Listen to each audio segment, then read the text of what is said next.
కాంగ్రెస్ ప్రభుత్వం వడ్లను ప్రతిగించే వరకు కొనుగోలు చేస్తుందని రైతులు ఎవరూ ఆందోళన చెందాల్సిన అవసరం లేదని నంగునూరు వ్యవసాయ market committee chairman Devulapalli Yadagiri అన్నారు. ఈ మేరకు సిద్దిపేట జిల్లా నంగునూరు మండల వ్యవసాయ మార్కెట్ యార్డ్ లో ఏర్పాటు చేసిన మీడియా సమావేశంలో ఆయన మాట్లాడారు. మండల వ్యాప్తంగా కొనుగోలు సజావుగా సాగుతున్నాయని, ఇప్పటి వరకు సుమారు 65 నుంచి 70% వరకు ధాన్యం కొనుగోలు పూర్తయిందని తెలిపారు. కొనుగోలులో సమస్యలు ఉన్నాయంటూ కొందరు బీఆర్ఎస్ నాయకులు కావాలనే తప్పుడు ప్రచారం చేస్తున్నారని, రాజకీయ లబ్ధి కోసం రైతుల్ని భయాందోళనకు గురి చేస్తున్నారని ఆరోపించారు. కొన్ని కొనుగోలు కేంద్రాల్లో తలెత్తున్న చిన్న సమస్యలను పెద్దదిగా చూపిస్తూ కాంగ్రెస్ ప్రభుత్వంపై బురద జల్లే ప్రయత్నం చేస్తున్నారని విమర్శించారు. సంబంధించిన అభిమానులు చేయంగానే ఈ యొక్క సమస్యలు తలెత్తినాయి తప్ప, ఈ సమస్యలు అనేటి వాళ్ళు సృష్టించినవి తప్ప నిజంగా అవి కొనలేక కాదు, ఇక్కడ ఇబ్బంది జరిగే కాదు. మరి పోయినసారి ధాన్యం కొంత నిల్వ ఉన్న మాట వాస్తవం.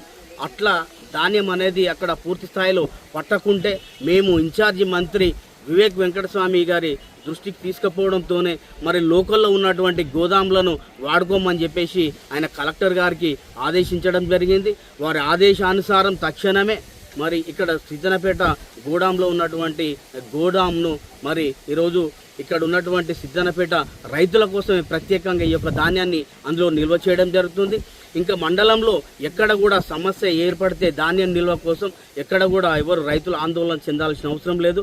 ప్రతి చివరి గింజ వరకు ప్రభుత్వం ధాన్యాన్ని సేకరిస్తుంది. అది మా పూర్తి బాధ్యత, మేము రెస్పాన్స్ తీసుకుంటున్నాం. ఒకవేళ దేవుడు కరుణించకుండా ఏదైనా దురాదృష్టవశాత్తు వర్షాలు కురిచిన తడిసిన ధాన్యాన్ని కూడా మేము కొంటామని చెప్పేసి ఈ సందర్భంగా రైతులకు పూర్తి భరోసా ఇస్తున్నాం. ఎవరు కూడా ఆందోళన చెందాల్సిన అవసరం లేదు.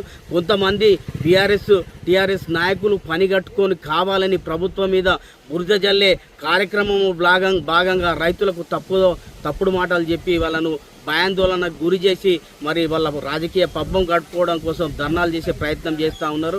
దయచేసి మరి ఇది మీరు రైతులు ప్రజలు గమనించాలి. ఎక్కడ కూడా మరి ఇబ్బందులు లేవు. ఇప్పటి వరకు దాదాపు 1,00,000 క్వింటాళ్ళ మీద ఇప్పటి వరకు మండలంలో కొనుగోలు సేకరించాం. ఇంకా 1,00,000-1,50,000 క్వింటాళ్ళ వరకు ధాన్యం ఉంది, అది కూడా మేము సేకరిస్తాం. ఈసారి పోయినసారి కన్నా ఎక్కువ ధాన్యం పండడం వల్ల మరి ఈ కొనుగోలు అనేది కొంచెం జాప్యం జరుగుతూ ఉన్నది తప్ప, ధాన్యం పెరిగి జాప్యం జరుగుతుంది తప్ప కొనుగోళ్ల సమస్య వచ్చి కాదు. మరి ఇది రైతులు గమనించాలి. పోయినసారి కన్నా ఎక్కువ పంట వచ్చింది.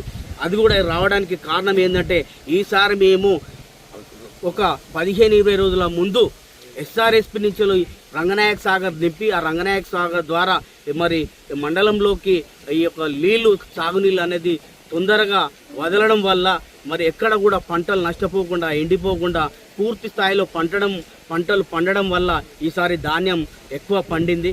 దానికోసమే కొంచెం లేట్ అవుతుంది అంతే తప్ప ఈ ధాన్యం నిల్వల కోసం ఎక్కడ కూడా